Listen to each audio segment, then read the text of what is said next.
Hi everyone. So Mark asked a great question about wetsuits and advice from the group about what brand of wetsuit do people recommend. Key on this one is personal fit. The only way you're going to know if something fits you is putting it on.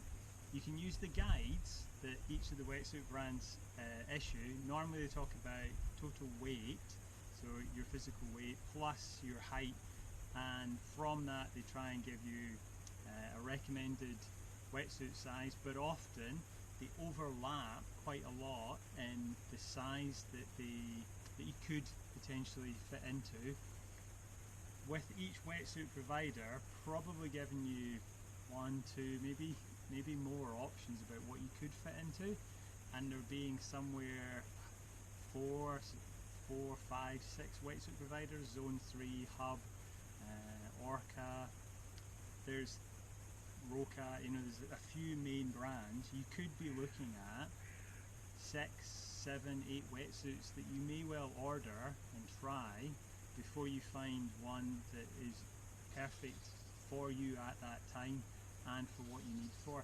So definitely try lots of different options and try them in the shop or order them online.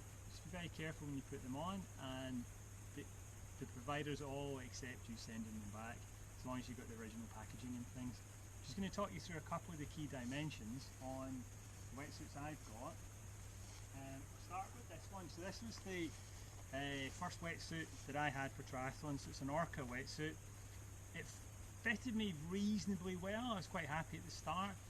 Because there's so much going on when you're open water swimming, at the start you may not be as aware or as sensitive as to where you're getting tightness, and it takes you a little bit of time to get that greater awareness. It's a bit like learning to drive a car. There's so much going on that you're maybe not quite as attuned to or sensitive to some of the parts that maybe are a little bit tighter or not fitting quite as well. Excuse me. Oh, no, not. So for me it worked really well. So it's a fairly entry-level suit, and one part I noticed was, so a key measurement is the torso, so from the crotch up to the shoulder, and it's a little bit short in me. Now for guys, this is where potentially you get some pressure points, particularly in the crotch.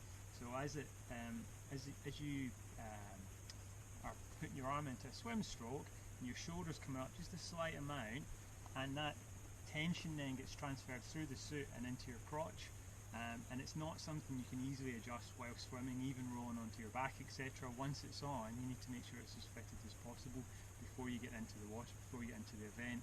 So I still wear it if I'm doing non-races, a little bit of training and things where it might get a little bit more wear and tear, but it's not super comfortable, particularly for swims over about half an hour, 45 minutes or so.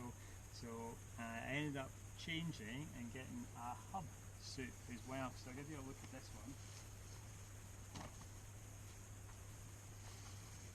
So this is a little bit more advanced. I got this one through their discount service. So they take wetsuits that have maybe been at shows or returns or something where there's a slight imperfection, maybe in the printing, etc., and they do very, very significant discounts. So this was, and they grade them, so this was a C grade suit when I got it. It's all presented in a nice bag and things, but it happened to have a couple of little nicks that they've all repaired, and it's fully warranted. But it means you get, if you're more cost conscious, it means you're getting a very high quality suit for a much reduced price. This fitted much better. It's got some more advanced features, but again, you don't look for features first, look for fit first, and generally the more novice swimmer will look for something where there's more buoyancy in the lower limbs, in the thighs in here. So this one is, the branding on it should say 3.5, which is to do with in the shoulder here. So this is to do with the thickness, millimeter thickness of the neoprene. So 3 millimeters in the chest and 5 millimeters in the thigh. The neoprene gives it that little bit extra buoyancy, which takes your body position for more, not novice swimmers or people who find swimming a bit tougher, it lifts your legs up with a greater buoyancy, so you're holding a more horizontal position in the water. It's got some other features in it, so you can see the design. People ask about what's the difference between a triathlon wetsuit and a standard wetsuit, meaning one that you would use for windsurfing or scuba diving and things, which I've got just here. The key difference is the time they invest in putting together panel shapes so that you've got stretch in the right direction, and the technology in the neoprene, so the neoprene being as flexible as possible. That has a downside, that the durability is a lot less. So here you can see they've put various panels into the suit, so particularly here in the arm, in the upper arm, in order to help you with a high elbow catch.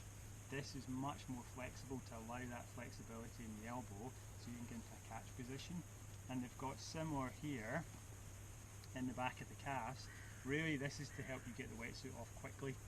So there's a lot of stretch in this particular fabric here. They've got, it's called an X skeleton, so the way they've designed the panelling is to try and create some rigidity. So when you're putting in a turn, when you're turning your hips, there's some rigidity there to try and keep your body taut through your rotation in your swim stroke. The hub ones, just be aware, a lot of the hub have particular design in the neck and the zipper on it. It's not for everyone, so I was aware of this. It's the first time I've tried it. What happens is the zip actually keeps pulling and will pull, so when you want to take it off, it will pull off the top. I don't know if you can see this. So the zip is done up just now. To take it off, keep pulling and it pops. At that point the zip is then, a bit like a broken zip, is popped off the zip, and then the zip itself breaks apart.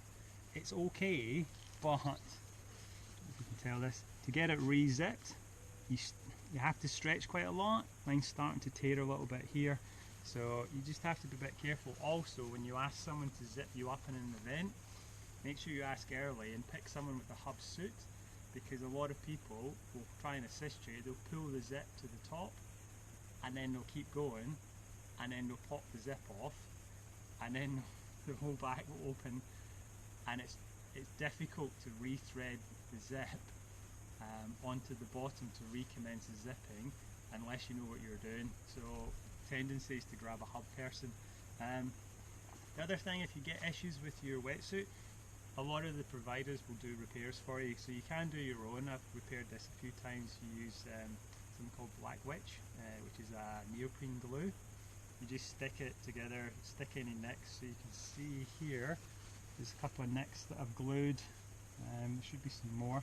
And then hub itself, actually panel replaced underneath my armpits on this one. You can see a panel just here that they added, and on this armpit as well.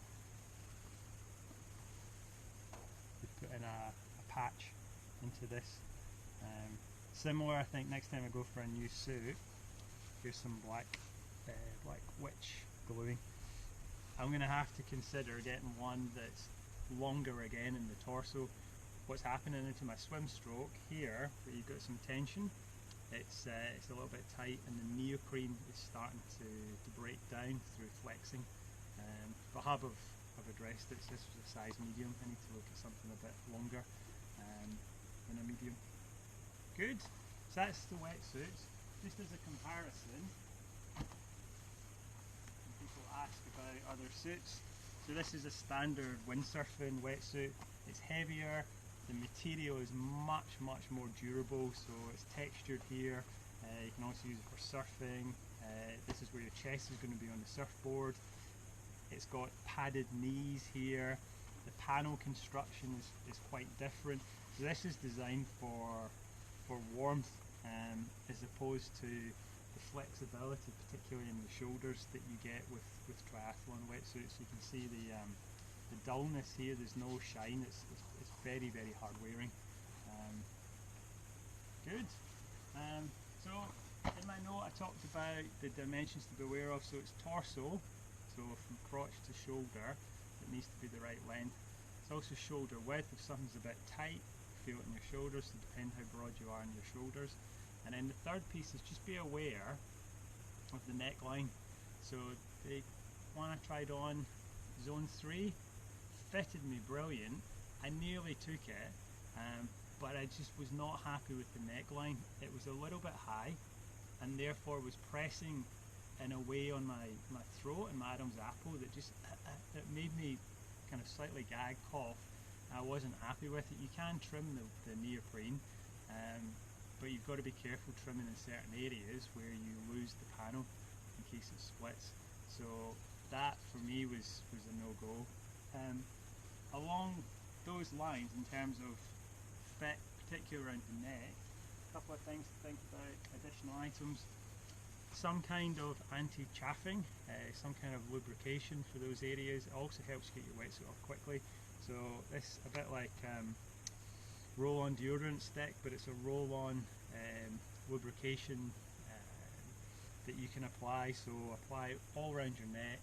You get to know after a few swims where you're likely to get chaffing.